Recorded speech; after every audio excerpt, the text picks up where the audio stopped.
Welcome to WiscoDice! Hey, yo, folks, I am your host, Going with the Most, and I am joined today by Matt, the Ghost Walker. And I'm Suzanne. And this is episode 146 of the WiscoDice Tabletop Game. Today is October 1st, 2025. And on today's episode, we're turning off the lights, we're getting spooky, and we are going to review Final Girl from Ryder Games. But first, let's roll into those games we've been playing. All right, and the first game on this list is a brand new game that we have finally gotten our Kickstarter copy for, and that is Luthier, or Luthier, depending on where you are in the world, and it is from Paverson Games. It plays 1 to 4 players and takes, in our experience so far, about 2.5 hours to complete if everybody at the table has a good idea how to play. Now, when you're playing Luthier, you are taking on the role of a Luthier family, or basically a famous family who manufactured musical instruments and did repairs. I know traditionally Luthier in historical speakings is only repairing and making stringed instruments, but to make a game of it, Paverson decided to add in a few other types of instruments into this game. And I think it works really well from a theme perspective. Each turn, though, in the game, you're going to have these patrons that are in front of you, and you will earn rewards from them. They're kind of, hey, do me a favor, to make me some great instruments, or do things for me later, and I will give you stuff now. So it's kind of a neat way to get some extra stuff. Of course, these patrons have a patience track, so how patient they are with you, how long they're willing to wait until you do something that makes them happy. So that they're satisfied. That's very important, so that they keep giving you stuff until you have them fully satisfied, and then they will give you stuff for the rest of the game, which is really cool. There are one of the deceiving things. This game is rated on BGG as a fairly complex game. It's got a fairly heavy weight to it, but it's really like not nearly as intimidating, at least up front. When you go into the basic gameplay, because there's only 5 action spots on the main game board. There's like this massive game board, and there's only 5 action spots, and 4 of them have to do with cards that are out that are taking up space on this big game board. There are 2 more action spots that are on your own personal player board that only you can do. Wait, so that makes 6 action spots. There's total 7 action spots in the game. So there's 2 on your board, 5 on the main game board. Okay.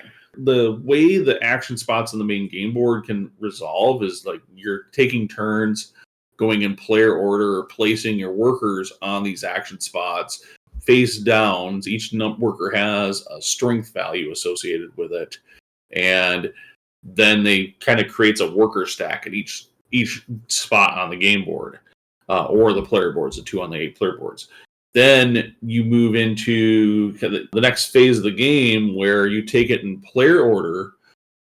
Each player chooses a location either on their own personal game boards where they've assigned workers, or on the main game board where they've assigned workers, or the market to go to when it's their turn, and resolves that spot. And so what can be really interesting is not only do you have this variability in strength of workers at a location to see if it resolves, and you get the thing from that location you want, because the higher strength worker gets to pick things first, but also you get this interesting aspect of, well, I really need to activate this spot first, or and I'm pretty sure Suzanne's going to activate that one, and Matt probably wants that one urgently.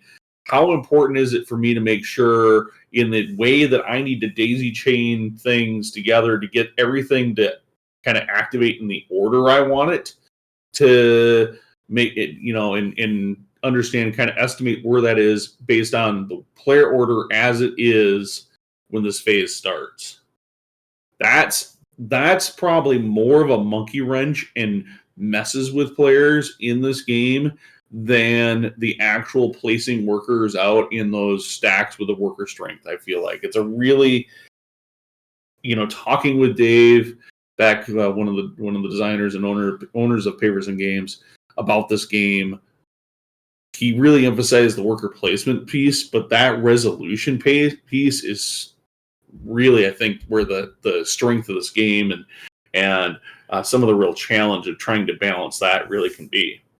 I would agree with that, Ben.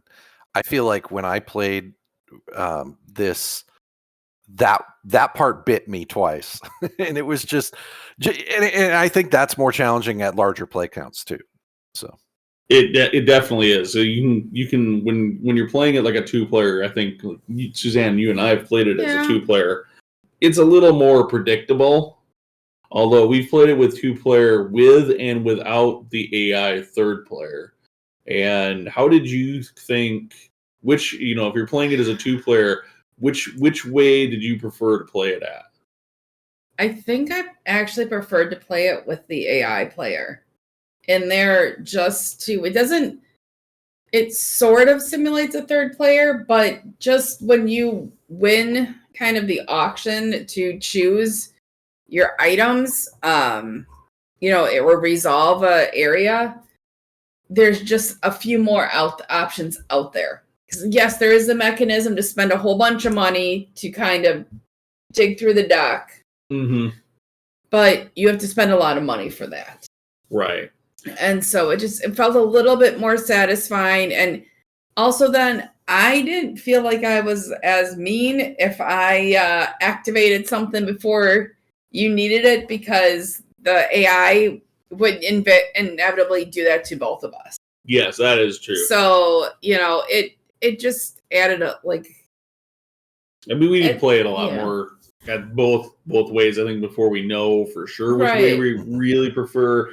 I mean, I'll play it both ways. I won't... It was like our second play when we did it 2-player. The other way was just base 2-player, and I feel like maybe that I could have done... Like, I was still really learning the game, so I felt like I got behind the curve really badly after that game.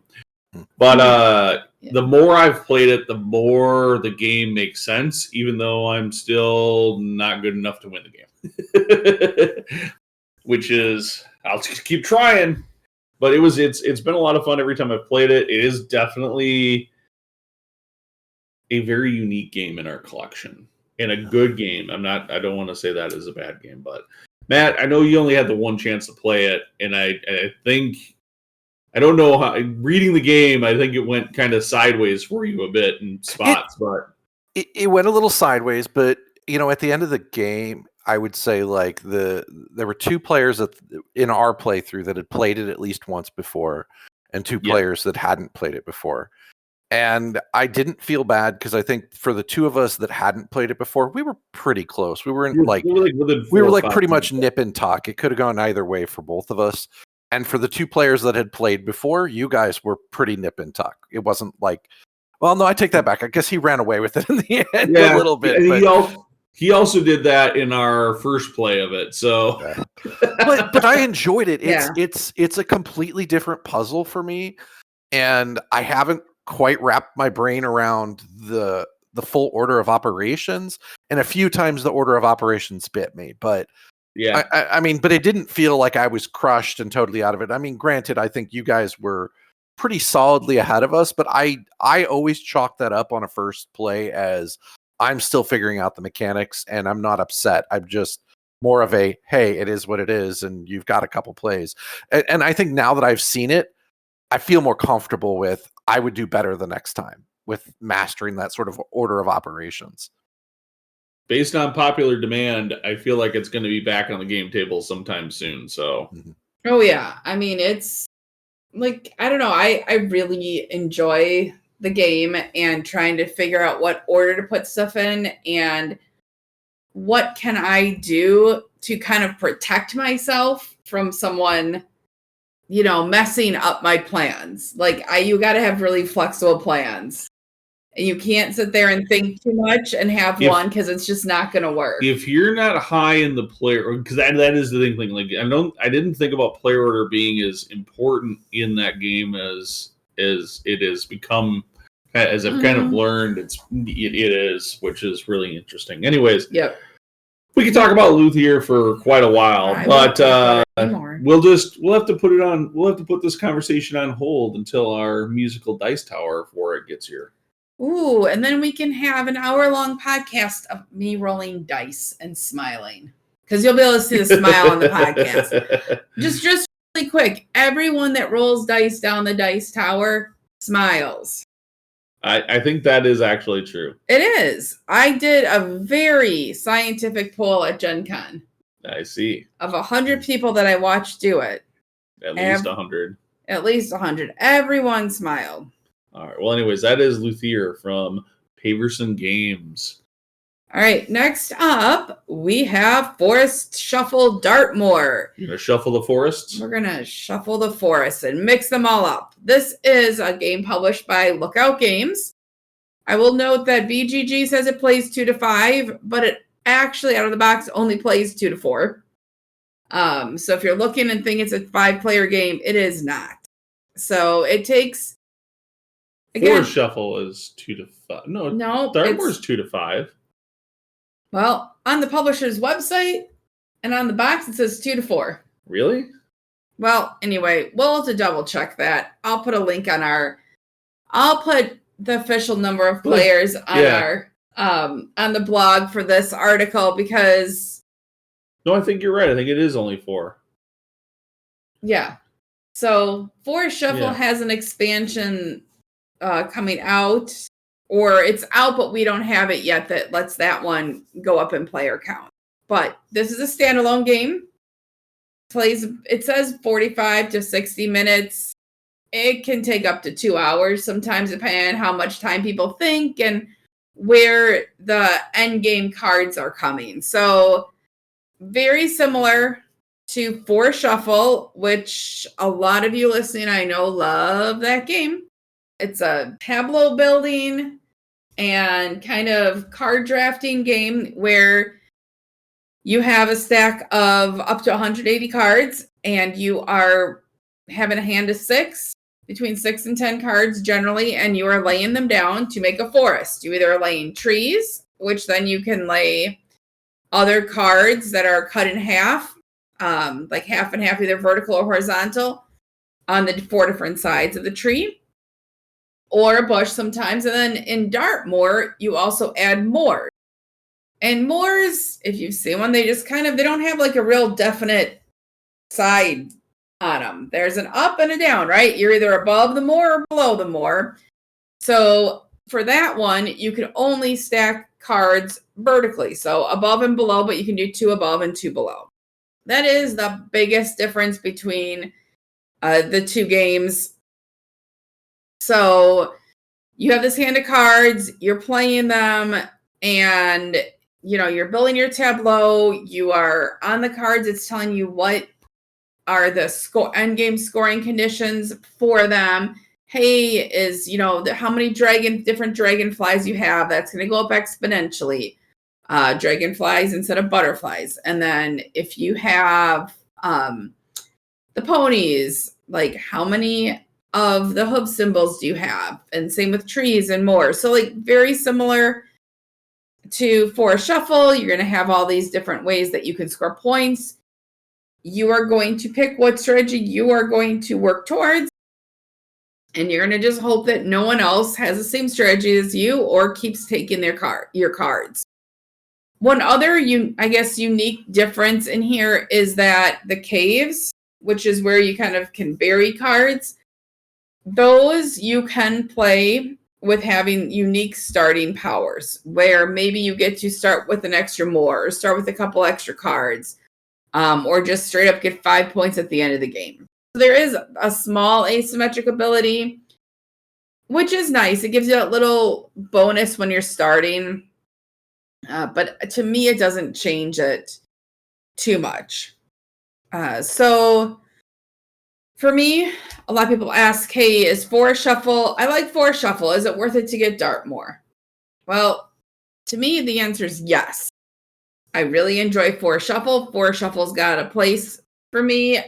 With Forest Shuffle, I enjoy playing with the 2 expansions we have. The Dartmoor version kind of feels a little bit like it's a little bit more complete out of the box. And it's just a different strategy. So by mixing it up with the gaming group, well, sometimes regular Forest Shuffle, sometimes Dartmoor, it's harder for people to kind of just have the same strategy and feel like you're playing the same game over and over with it. Now, Conzi, you've played both versions. I know Matt's only had the experience of Forest Shuffle, but with both versions, do you have a preference between the 2 of them? Oh, that's a really hard question. I think if I was going to choose base game, Forest Shuffle or Forest Shuffle Dartmoor, and I was getting this game for the first time because I've heard it's awesome, I would get Dartmoor. Assuming I'm a gamer. Because there's just a bit more game, some of the concepts from some of the expansions that have been added to Forest Shuffle, the moors, they just add more game. Haha. There's more. It's his favorite current joke, you guys. But Forest Shuffle, when you add in all the expansions, is really good. Really, really good, too. So I don't think there's one over the other. If I had to pick one over the other, I'd be really hard-pressed to pick. And I think it's entirely based on if you're going to let me also keep the expansions with the base game. Okay. So I don't think one over the other, unless you really want more cards, is any reason why to go with one over the other. Yeah. They're both really good. They're both a lot of fun. I am really, really surprised at how much I actually like this game. And Matt, I know you haven't played Dartmoor yet, but the overall Forest Shuffle game, do you have any thoughts on that as a game? Since there's a lot of similarities. I think mine's kind of similar to Ben. I've been surprised at how much I enjoy this game. I have seen the game played and played it enough times that I'm always blown away that the strategy to winning is different. It feels like every time. I haven't found this game to be to the point where there's just one strategy play and you just win it. And I like that about it because it depends on the cards that come up. It depends on what you focus on. And I've seen people be completely competitive doing all sorts of different strategies. And I like that. That tells me it's a balanced game and it's very well done. So I would have the same expectations out of Dartmoor because I feel like the people who have built this game really thought that out. So yes. Yep. So that's kind of our thoughts on Forest Shuffle Dartmoor by Lookout Games.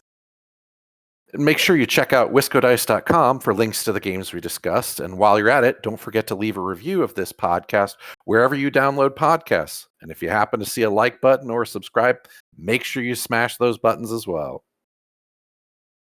Don't forget to smash. Do it now. Do it. Just pause. There's a pause button. Go write that review. Subscribe. Thank you so much. All right. Let's get spooky. And that is going to be with Final Girl from Ryder Games. We're sitting all alone. We don't have any friends to play games with us, so we're playing a solo game this spooky season. No, we're not. That's certainly not why we are. But Final Girl from Ryder Games lets you play this solo, or you can play with a friend and just tag team making the decisions in the game. It's totally okay. But you get to star in your own feature film. Well, that is, unless the killer has something to say about it. Because in every game of Final Girl, you're going to play a feature film box that gives you a unique killer and location and theme of this story that you're about to play, and see if you can be the final girl and survive. So let's find out a little more about that as we review Final Girl and see how it plays. And so, as you kind of could tell from the overview there, the game is really about you playing this single kind of iconic horror flick final girl who, you know, is the last survivor at the horror in whatever the horror movie is, and it's also kind of the heroine a lot of times in these. And your goal is to ultimately thwart the killer of your feature film, whether that is a creepy masked character or a spooky poltergeist or a number of these other feature film boxes. And it is important to note that when you get the game, you have to get not only a feature film box to play the game, but also the core game box, which is this kind of ugly black box. And it I'm not ugly. It's just boring compared to the other ones. It's like just a plain black box. But you need to get both in order to play the game. And then once you have those, you can now you can play. And a game round kind of works like this. So first thing you're going to do is you have this action phase where you're going to have these cards in your hand, and you can play these cards. Now each card will then have you roll a certain amount of dice. Or we'll have you roll dice, and you determine how many dice you get to roll based on how terrified your character is in the game. So the more terrified you are, the less dice you get to roll, which means you're going to get likely worse outcomes on the actions that you are taking. So you need to be careful. But the important commodity here is most of the actions you're going to take also cost you a certain amount of time. And time is your currency in this game, basically. It's going to be how you get other cards so that you can play those cards on future turns. So you're doing, and then these cards are going to let you do things like move around the map, maybe attack the killer, maybe there might be a card that you can pick up that'll let you enter houses so that you can get the people out of the houses and get them to safety. Just lots of different things. The cards that let you move more, lots of cards that let you heal. There's also these different cards that let you do things. So it's very, very carefully you have to kind of manage all of this card play during the action phase. And you want to leave a little time left, because then the next phase, the planning phase, any time you have left over, this is now when you can acquire new cards. And so all these cards are out and available kind of in a pool that you can buy. And when you buy them, they're basically, when you buy any of these cards, they're one use only. So you get there's a 6 cards that kind of are default at 0 times. You're always going to get those back. But if you need to, and for that example, you need to get into a house. And the only way you can get into the house is to play a card that lets you go into the house, and that's a card you have to buy from the market for one time, and you don't have any time. Guess what? Your next turn, you're not going to be you're not even going to have a chance to get into any houses. So that can be a real problem. So you want to definitely make sure that you have time left to buy those cards. Then you move to the killer phase. The killer phase is when the killer is going to kind of do its things based on the game's built-in kind of AI for the killer. So the killer almost always has kind of some default action that they're going to do. It might be to move. It might be to the killer will have some targeting rules as well. So they might move and then try to kill something, whether it's a bystander or you as the heroine, you as the final girl. And then you're going to flip a card from the terror deck, and the terror deck card is going to do all sorts of possible things. It might increase your terror. It might increase how scared your final girl is. It might give the killer bonus actions. It might even trigger an event that other crazy things might change the game state.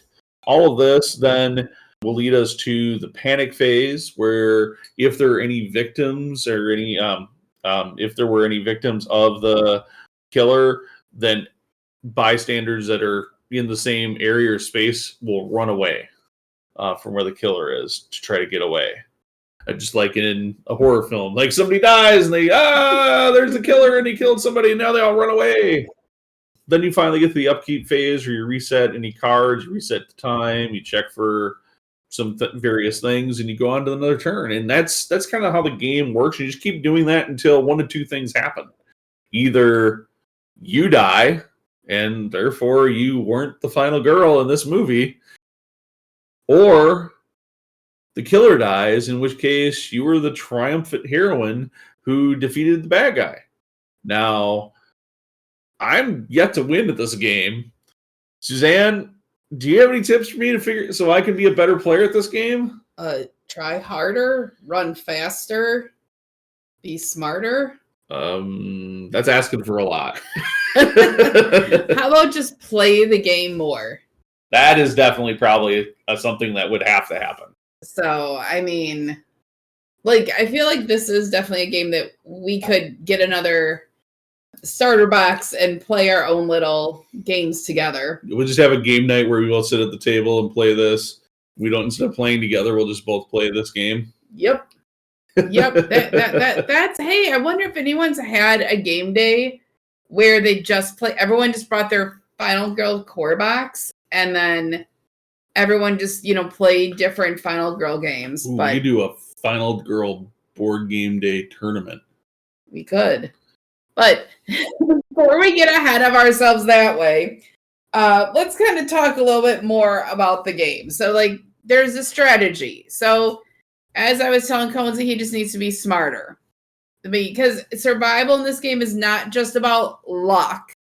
It's also about having some strategy. Because you need to carefully manage your actions that are very limited and decide when you run towards the killer, when you hide, and when you hide from them, and be able to adapt to their behavior for each one.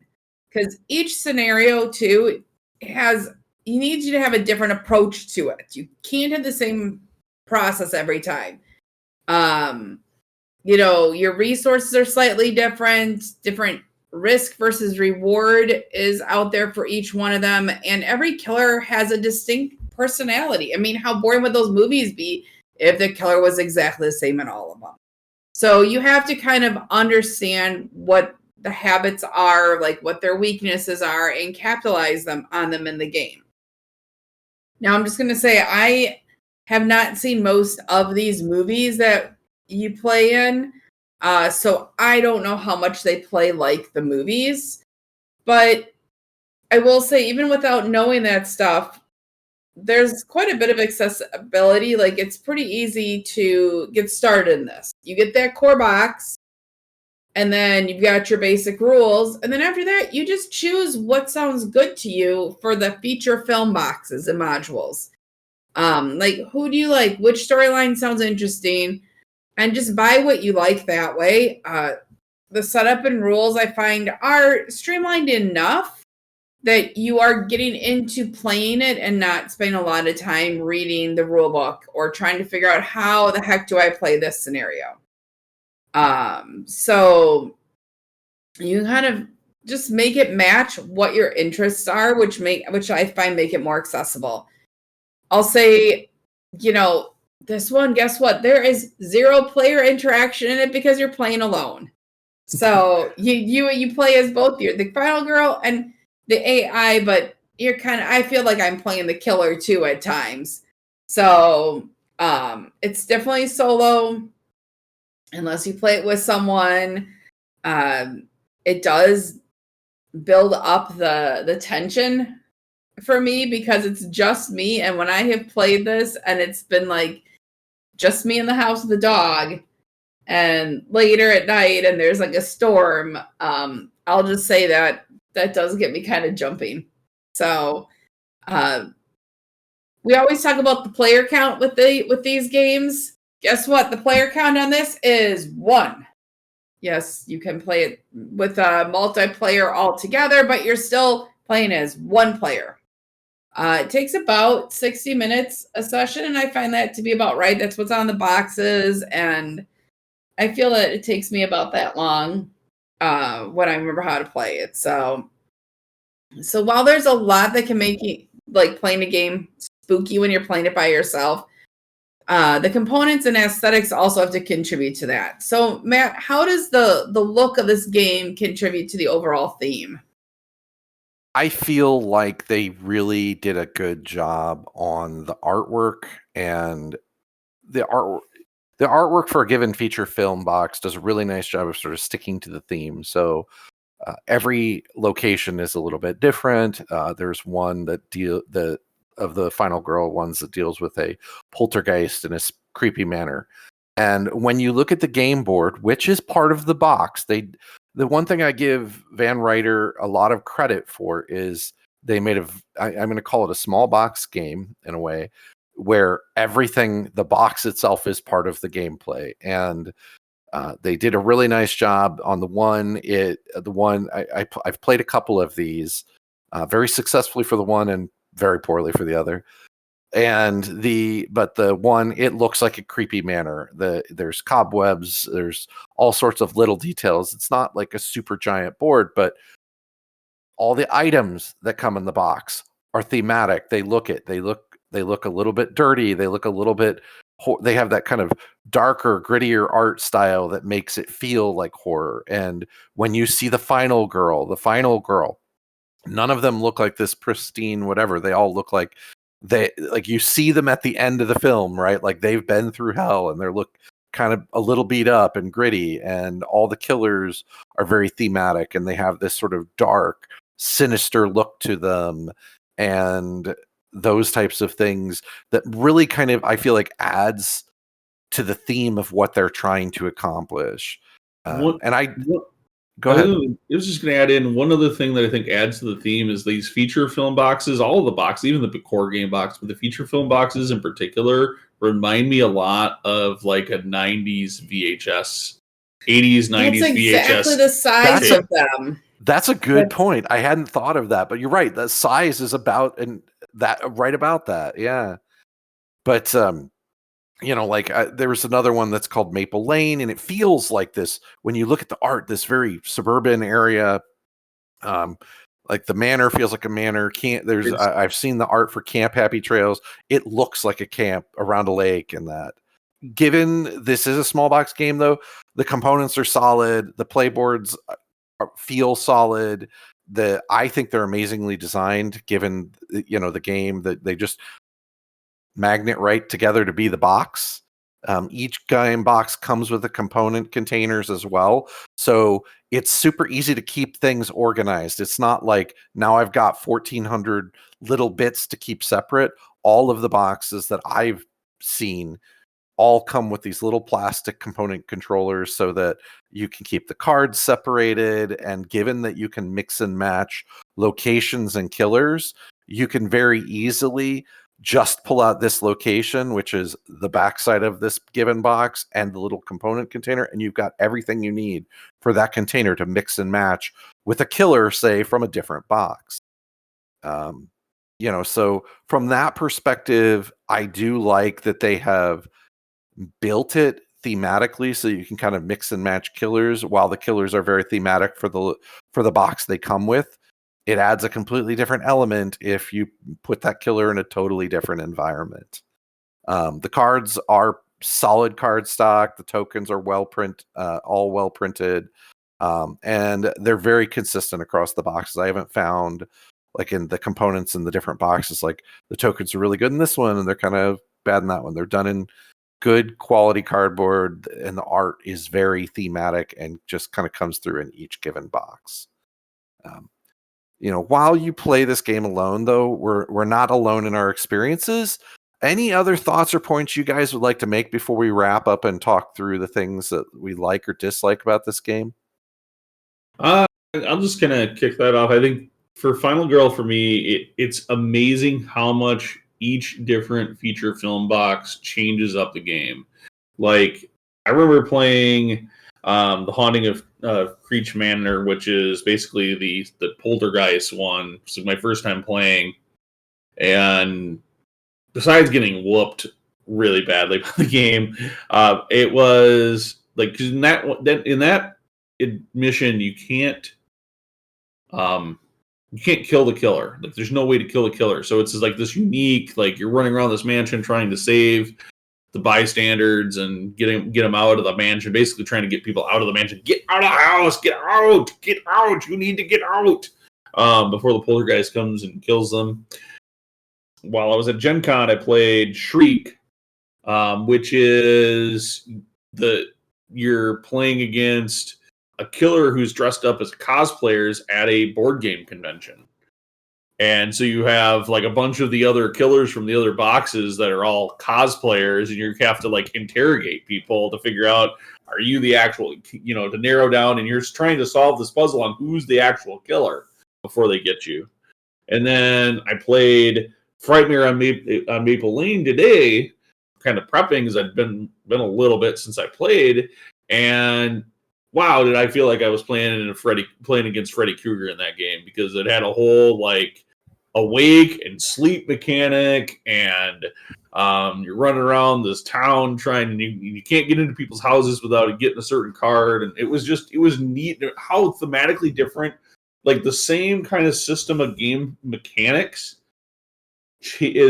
works differently when you swap in one of these boxes. I'm really excited too. We have the one that's basically the xenomorphs or the aliens, and I want to play that one now as well. Like I'm really excited for that one. Yeah, I like playing solo games quite a bit. I don't do it nearly that much because I do have a built-in gaming buddy at the house most of the time with me, but I like that how excited Conesy gets about these solo games. And one thing for me is that unlike a lot of other solo games that feel very much kind of like you're playing a solitaire game, like like the card game Solitaire, where it's just, hey, I'm putting these cards out, or there's some other AI. This feels like it's a very complete and full gaming experience that is great, to just do by yourself.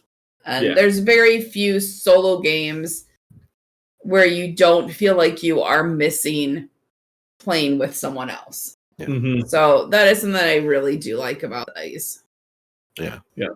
I feel like for me, one thing to bring up is if you struggle with dice luck, it could be a little ugly for you at the beginning, but there are ways to work around that. You just need to look at the cards a little bit closer. I feel like there's plenty of mitigations built into the game, even if your dice luck is a little bit struggle.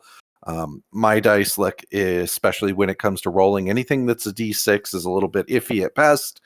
But and it hurt me on a couple of games, but in the second scenario I felt like I kind of figured out how to work with the cards a little bit better to mitigate some of those challenges. But what do you guys think about the dice luck is a perceived thing? It's not an actual skill, folks. Let us know in the comments or over on our social media, or hop onto our Discord and let us know if you think I'm full of it. But oh, come on, you've watched me roll dice in Warhammer. I had terrible luck when I played Shriek at Gen Con. I think my first 4 rolls were blanks. Yeah. 2 die blank, 2 die blank, 2 die blank, 2 die blank. The person was like, I can't believe you had that bad of a start to this. Yeah. I'm like, nothing. I burned all my time. I didn't do a single successful action. I don't think I did. Yeah. I'm not sure that I moved around the board or anything. Like, I can't do anything. I had the same problem with Maple Lane. I racked and stacked it twice in the first 3 turns. I did nothing. I didn't make it into a house. It was like, oh, this is awful. But all right. So what about your favorite moments or things you liked or don't dislike about Final Girl? For me, I will say I played the Creech Manor, which is sort of like the Poltergeist one. I finished that game. I was basically stumbling out the front door with 1 or 2 health left, which was on my second life, which means I there's a chance I would have lost the game already. There's another sort of built-in mechanic where your final health, when you lose it, you don't know if you have sort of like this, I'll call it second life. And I happened to flip it over and I had a few extra health points, but I was basically like stumbling out the door with the ghost hot on my heels and just barely won that. But that felt very thematic and good because that's like the final girl is, where you just barely survive the very end of the film. And it felt really cool and really good. So I've just always just like how it's been. I don't have I guess one standout feature with it because every game just feels so different, and I feel like I do something cool in all of them. I think the hardest thing and my biggest dislike for this game is that there's usually certain unique rules for each scenario. There's something that you got to remember that's a little different, and partway through the game, I'll forget about them and I'll be so engrossed in the game that I just kind of slip into doing, hey, what the part that's the same no matter which scenario you're playing. So I'll end up, I guess we'll just say I house rule the game partway through it. Does not mean I win it. It's just I change the I just change the rules on my own. As long as you're having fun, that's all that counts. Yes. I mean, I will say like the rule books, in my opinion, could be a little better. Every time I sat down to play this game, like the game itself is fairly straightforward, and the like how to play is like the turn sequence is all printed on your board. But like I'm playing, which one was it? The Frightmare on Maple Lane today, which is basically the Freddy Krueger Nightmare on Elm Street variant. Like I'm like, can I just walk into these houses? Like, why is there a door symbol? And I'm like flipping through the little manual that comes with this, and nope, there's nothing that really tells me where the door symbol is. And maybe I just missed it, but I kept flipping through, and it's like a 4-page thing, and I'm just like, I couldn't find it, and I ended up having to resort to the internet to figure out, oh yeah, I have to have a card to be able to get in the doors in order to go past that to get into any of those. Like, why didn't it tell me that anywhere obvious? Because that's like a really important thing to be able to do this mission before you even get to any of the killer mechanics. I thought it did a great job of telling me how to work the killer, but it didn't tell me this little thing about the doors. And I find myself oftentimes when I'm playing it just like hunting and pecking all over the place for some little rule almost every time, because and I think that's partially because I think the little like handout, tiny fold out paper that they give you with the scenario rules. Yeah, with the scenarios is relatively small and compact, which is good for a lot of reasons, but it's like sometimes you just like little obvious things like that might get missed, or it just, I don't know, it's not necessarily where it wants. And I just keep finding myself getting into this trap every time I've played it. Every time. Well, see, that's how you just got to do what I do and house rule it partway through the game. See, there you go. I also probably feel like I've botched the rules some point along the lines every time I've played it, but hey. We're calling that house rolling when you botch the rules now. But since I'm the only one that's there, I probably just made it harder for myself. Anyways, at WiscoDice, we do rank our board games that we review on a scale of 1 to 10, where a 1 is like watching the killer kill all of the victims while you realize you aren't going to survive your own feature film. However, a 10 would be like being Sigourney Weaver in an Aliens film, overcoming all of the odds, rescuing the little girl, and surviving while totally kicking butt. So with that, Matt, where did you rate this game? Even though my dice kind of hate me, as a solo game, I really enjoyed this very much. I actually would give this an 8, even though the dice made it hard on me, and I felt like I was playing on hard mode. I might need to get a little bit of weighted dice, but this one surprised me. I enjoyed it so much, and I've hardly ever play solo board games, so I was surprised I enjoyed it that much. So I picked this up about a year and a half, 2 years ago. from one of our local friendly game stores. Just a couple of the feature films and the core game, which I did not realize I needed the core game, but I was like, why is there this black box sitting here? I better get one of those because they only had one and they had a whole lot of feature films sitting there. So they were like the same copy of the feature film. There's only one of these black box. I better get this because clearly they're out of stock of it. So I'm glad I did. Otherwise, we would never been able to play it.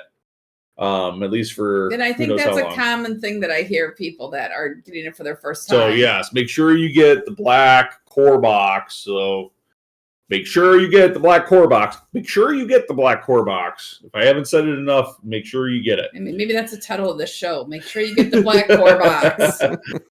But yeah. So as I was saying, which I completely lost most of my train of thought with that bit, I got it for Suzanne. Because she loves solo games. Or I should say she just loves games. And there are, as much as living, being living together and whatnot, there are times when your husband doesn't want to play a game and you do. Or more likely you're out of the house for some reason and I'm not. I'm running around at Warhammer on a work trip or whatever, and this gives you have the ability to play a bunch of these games. And I'm always surprised at like some of the games you play when you're playing on your own. But I was convinced I was going to play this at least once. I've heard lots of good things about Final Girl. I wanted to give it a try. And I'm going to say, honestly, this is one of the only games that I will play solo. And I've enjoyed every play I've had of the game. Because it's a solo game, I'm not racing out to go play it over and over and over a lot. But every time I get it out, I am very excited to play it. And therefore, I've actually rated it much higher than any other solo game I have ever rated at a 7. That's pretty high. That is pretty high when it comes to me. Most of the time, I would rate a solo game in like a 4 or a 5, even if the game was really good. It was a good game because I just don't enjoy playing solo games typically. Yeah, and I guess for my rating with this, I was rating it against all the different games I've played solo. And how much I enjoy this one over other ones. I know a lot of times we compare them, just games in general, but I feel like solo games in my head, I have to group them separately. So I also gave this a 7. I really enjoy it. I don't find it as relaxing as some other games that I play solo. Like it's an intense game, and a lot of times, especially if it's later in the evening and I'm home by myself, I like to play a solo game that I find just kind of relaxing, a little puzzly, or not too many pieces and rules. So I think just for how I play solo games and when I do, that's why this is a 7 and not higher like a 9. Yeah, I would love if they did the same concept they've done with Final Girl and turned it out into like a fantasy solo dungeon crawler, or where like you could get different, like your modules would be like different, your little your feature films would be different adventures you'd go on. So Butts and Bugs is pretty similar to that. And that's the Gloomhaven solo game. But it's contained in a single box, and you can't go get extra feature films. They do have expansions, or like a sci-fi one too that would let you like explore maybe different galaxies or something like. Ooh, that could be a cool concept. And every time you get them, you get sort of like a different hero with slightly different powers or something like that. Yeah. You could. That could be an interesting concept. You could go explore different things. Yep, it'd be awesome. Anyways, lots of things I think they could do with it. There are, and I'm sure we'll see something come out when they start running out of horror films and everything. Yeah, it is worth noting too. We didn't talk about it a lot. We're reviewing the core, like retail version of this game. There are a number of add-ons, either through Kickstarter projects or other things that they have, like mats. You can get little figures for all of the like villains and the final girls and all of these little things. There are tons of accessories for this game that we don't have, and we have so far avoided buying because we're not use them enough. Yeah, we just enjoy picking up a feature film here and there to add to the collection to kind of spice things up. Yeah, and that being said, that does bring up another thing, is that I can see this game being one that we have for quite a while and keep playing, because it's like that your favorite movie that you just like can take out every now and then on that, you know, that snowed in weekend. You're just going to, hey, I'm going to sit there and I'm going to play this because it's kind of familiar and it's fun and I enjoy it. So anyways, that is Final Girl from Ryder Games. We also talked about on this episode Luthier from Paverson Games, as well as Forest Shuffle Dartmoor. Forest Shuffle Dartmoor specifically from Lookout Games. All right, that takes us to a wrap. Thank you so much for listening. Make sure you leave a review of this show wherever your favorite place is to find podcasts. Oh, and by the way, give us a like on our Facebook page. And don't forget to follow us on Twitter, Instagram, or Pinterest while you're at it. If you haven't looked recently, make sure you catch up on the blog at WiscoDice.com. Hey, Brian, what's that site? Oh, darn, I forget. Justin, what's our website again? WiscoDice.com. That's right, it's WiscoDice.com. And until next time, everyone, peace out.